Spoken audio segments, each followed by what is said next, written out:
Қыздар, сәлем. Бүгін сіздермен қызылордалық жетшелпек рецептімен бөлісемін. Ол үшін бізге сүт керек,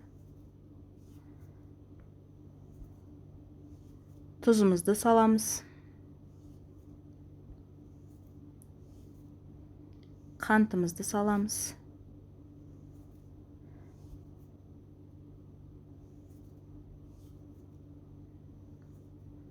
одан кейін ас содасын саламыз.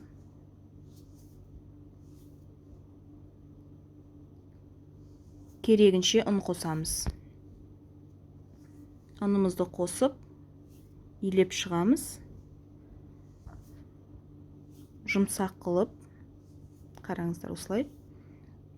Бетін 1 сағатқа қалдырамыз. 1 сағатқа қалдырдық, қыздар. Мінекей, жұмсақ қамыр дайын болды. Енді оны 7-ге бөліп аламыз. Одан кейін бірдей көлемде домалақ етіп жайып шығамыз.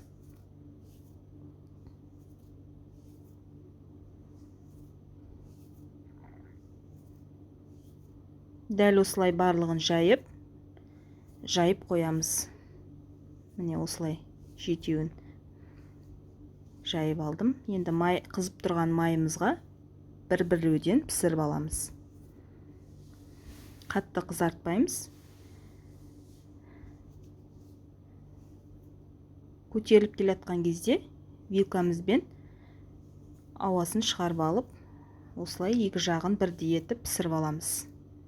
Қараңыздар, жұмсақ әрі дәмді күлшеміз дайын болды. Қабыл болсын. Дәл осылай етіп жасап көріңіздер. Ол үшін менің YouTube каналыма тіркеліп, толық нұсқасын көріңіздер. Рахмет.